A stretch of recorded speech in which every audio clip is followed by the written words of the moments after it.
Presenting the classics of Sam P. Chaladurai. Sam P. Chaladurai அவர்களின் போதனை களஞ்சியத்திலிருந்து பாபேல் கோபுரம் கட்டும் முயற்சியை குறித்து பார்க்க போகிறோம். அங்கே எப்படி பாவம் பெருகிறது, அங்கே தேவனுடைய கிருபை எப்படி வெளிப்படுகிறது என்பதை நாம் பார்க்க போகிறோம். நாம் எல்லாம் பூமி எங்கும் சிதறி போகாதபடிக்கு ஒரு நகரத்தையும் வானத்தை அளவும் சிகரமுள்ள ஒரு கோபுரத்தையும் கட்டி நமக்கு பேர் உண்டாக பண்ணுவோம் வாருங்கள் என்கிறார்கள். இங்கே தான் பிரச்சனை வெளிப்படுது. உள்ளமா என்ன பிரச்சனை? நாம் பூமியின் மீதெங்கும் சிதறண்டு போகாதபடிக்கு இந்த முயற்சியினுடைய அடிப்படையே என்ன? கர்த்தர் ஒன்று சொல்கிறாரு, பலுகி பெருகி பூமியை நிரப்புங்கன்றார். 9ஆம் அதிகாரம் 1ஆம் வசனத்தில் நோவாவுக்கும் அவனுடைய குடும்பத்தாருக்கும் பூமியை நிரப்ப சொல்லி, எங்கும் போய் பரவி பூமியை நிரப்ப சொல்லி சொன்னால், இவங்க இங்கே செட்டில் ஆனது மட்டும் இல்லை, இங்கேயே இருந்துடணும், செதற விடாமல் பார்க்கணும், மற்ற எங்கேயும் போயிடாதபடிக்கு பார்க்கணும், எல்லா ஜனத்தையும் ஒரு கூட்ட ஜனமாக ஒரே இடத்துல வைத்து கொள்ள வேண்டும் என்கிற ஒரு பெரிய முயற்சியில் இறங்குறாங்க.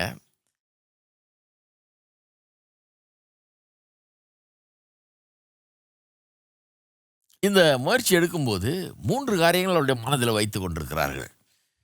ஒன்று, ஒரு நகரத்தை உண்டாக்குவோம் என்கிற ஒரு விஷன் ஃபார் த சிட்டி. ஒரு நகரத்துக்காக ஒரு பெரிய தரிசனம் அவர்களுக்கு. ஒரு அற்புதமான நகரத்தை உண்டாக்க வேண்டும் என்று அவர்கள் விரும்புகிறார்கள். 2வது, அவருடைய பேர் பிரஸ்தாபத்துக்காக இதை செய்ய வேண்டும் என்று விரும்புகிறார்கள். தங்களுக்கு ஒரு பேர் அதன் மூலமாக உண்டாக வேணும்னு விரும்புகிறாங்க. அதை க்ளீனாக போட்டிருக்கு இல்லையா? நகரத்தை உண்டாக்கணுங்கிறதும் போட்டிருக்கு, பேர் பிரஸ்தாபம்ன்றதும் போட்டிருக்கு. 3வது, வெளிப்படையாக அங்கே போடப்படாவிட்டாலும் அங்கே இருக்கிற 3வது காரியம் என்னன்னா, ஒரு புதிய மதத்தை, மார்க்கத்தை, வழிபாட்டு முறையை ஏற்படுத்த வேண்டும் என்று விரும்புகிறார்கள். இந்த கண்ணால் பார்க்க முடியாத தேவனை பின்பற்ற அவர்கள் விரும்பவில்லை. இந்த தேவன் போடுற கண்டிஷன், இவர் போய் பூமியை நிரப்புங்கன்றாரு, அதை பண்ணுங்க இதை பண்ணுங்கன்றாரு. இதற்கெல்லாம் கீழ்ப்படிந்து இருக்கக்கூடிய மனப்பக்குவம் கிடையாது. இந்த நிம்ராதுங்கிறவன் ஒரு பலவானாக இருந்தான், அவன் ஒரு திறமசாலியாக இருந்தான். அதே நேரத்தில் அவனுக்குள்ள ஒரு பெரிய அகங்காரம், ஒரு பெருமை, ஒரு இதெல்லாம் மேட்டிமை எல்லாம் இருந்திருக்குது. ஒரு பெரிய சாம்ராஜ்யத்தை ஸ்தாபிக்க வேண்டும், ஒரு எம்பையரை உண்டாக்கணும். பாபிலோன் என்கிற எம்பையருக்கு அஸ்திபாரம் எடுக்கிறான் அவன். அப்படிப்பட்ட ஒரு கோல்ஸை வச்சுருக்கிறான். இவன் ஒன்றும் யாரும் சொல்லி கேட்குற மாதிரி ஆள் கிடையாது. இன்னொருத்தர் சொல்லி கேட்டு செய்ய வேணும் என்கிற இது அவனுக்கு கிடையாது. ஆகவே அவனுடைய இது என்னென்னா, கடவுள் சொல்லி நான் என்ன கேட்குறது, நான் கடவுளாக இருந்துக்கிட்டு ஒரு பேருக்கு ஒரு கடவுள்னு வச்சுக்கிட்டு நான் சொல்கிறது அந்த கடவுள் செய்கிற மாதிரி வச்சுக்கணும் அப்படிங்கிற ஒரு எண்ணம் அவனுக்கு. ஆகவே சொந்தமாக ஒரு மதத்தை, ஒரு மார்க்கத்தை உண்டாக்க வேண்டும் என்று விரும்புகிறார். 3 காரியம்: பட்டணத்தை உண்டாக்கணும், 2 பேர் உண்டாக்கணும் தங்களுக்கு, 3வது ஒரு புதிய மதத்தை உண்டாக்க வேண்டும். தங்களுக்கு ஏற்ற மதம், தங்களுக்கு வசதியான மதம், தங்கள் இஷ்டப்படி செய்கிறதுக்கு வசதியான ஒரு மதத்தை உண்டு பண்ண வேண்டும் என்று விரும்புகிறார்கள். இல்லை ஒன்று ஒன்றா கொஞ்சம் பார்ப்போம், லேசாக சொல்லிடுறேன். ஒன்று இந்த நகரத்தை உண்டாக்குவோம் என்று அந்த திட்டத்தில் பார்த்தீங்கன்னா, பின்னால் பாபிலோன் பெருசாக வளர்ந்து பெரிய சாம்ராஜ்யமாகி நேபுகாத்நேச்சார்ங்கிற ஒரு ராஜா ஆண்டான். அந்த ராஜா செய்த காரியங்களை, அவனுடைய புத்தியையும் அவனுடைய எண்ணங்களையும் அவனுடைய செயல்பாடுகளையும் பார்த்திங்கன்னா, அதெல்லாம் எங்கேருந்து வந்தது, இவர்கள் என்ன புத்தியோடு வேலை செய்கிறாங்க, இவர்கள் எப்படிப்பட்டவர்கள் என்பது புரியும். ஏன்னா இதுதான் அதுக்கு வேறு. நேபுகாத்நேச்சாருடைய வேறு இங்கே இருக்குது, இங்கேருந்து வந்தவன் தான் அவன். இந்த புத்தி தான் அவனுக்குள்ளே இருக்குது. பாபிலோன் என்கிற சாம்ராஜ்யத்தை உண்டாக்கி அவன் அந்த விதமாக ஆண்டது. இங்கே இவர்கள் எப்படிப்பட்டவர்கள் என்பதை குறித்து பல காரியங்களை வெளிப்படுத்துகிறது.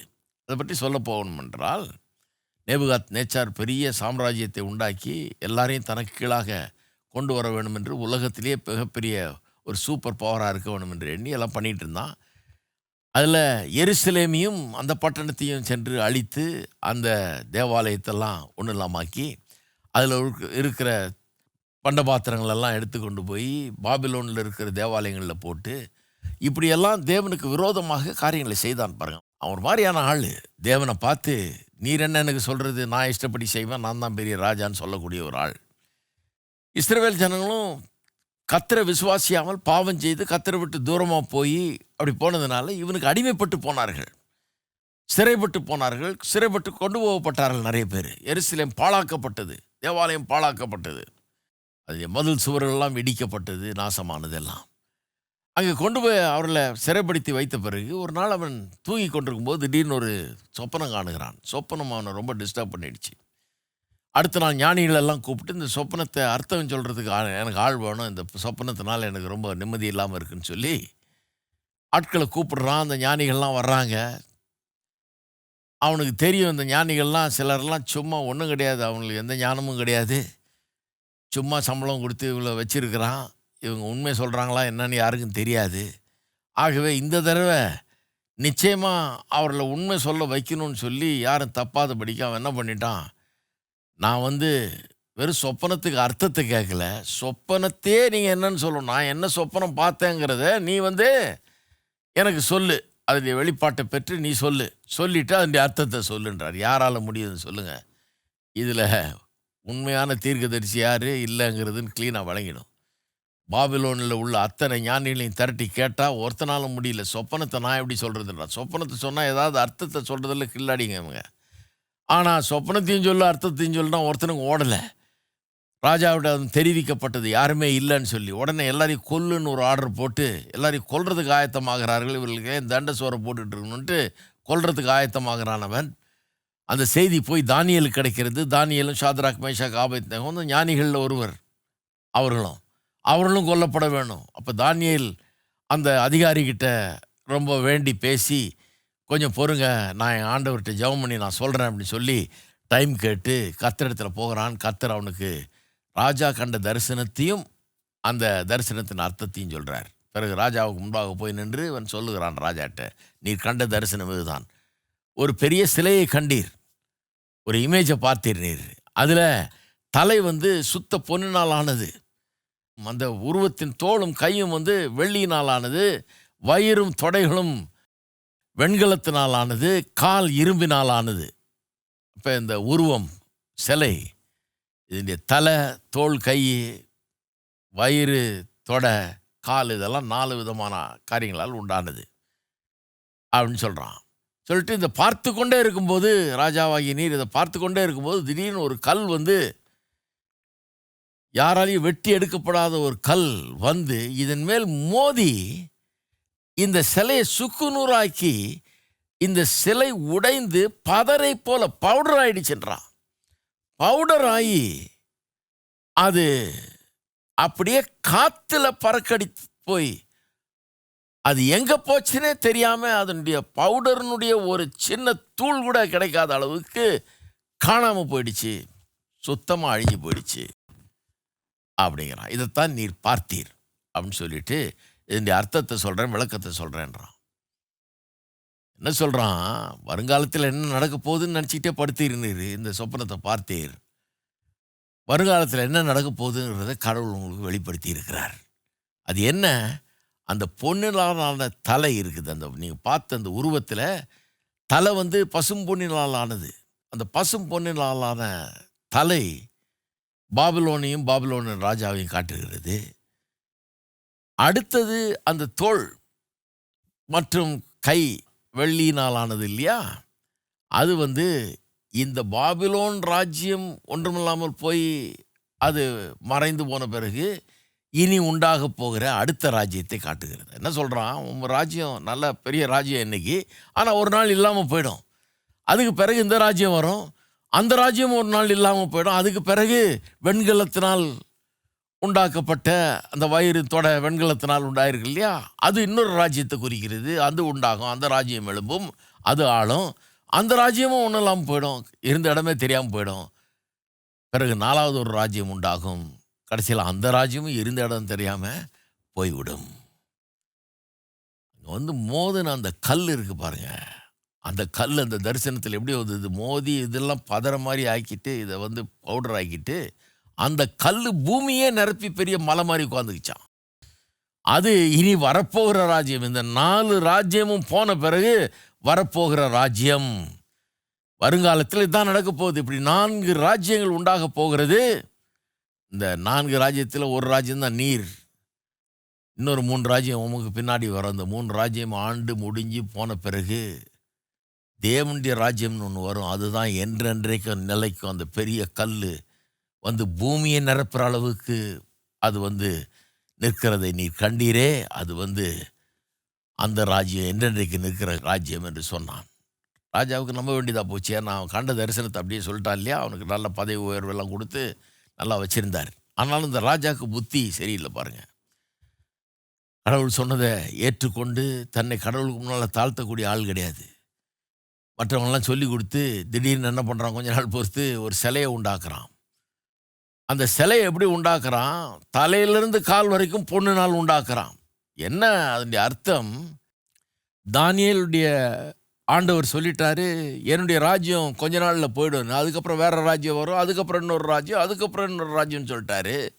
அதெல்லாம் ஒன்றும் கிடையாது. நான் தான் சூப்பர் ராஜா, நான் தான் சூப்பர் பவர். நான் சொல்கிறேன்.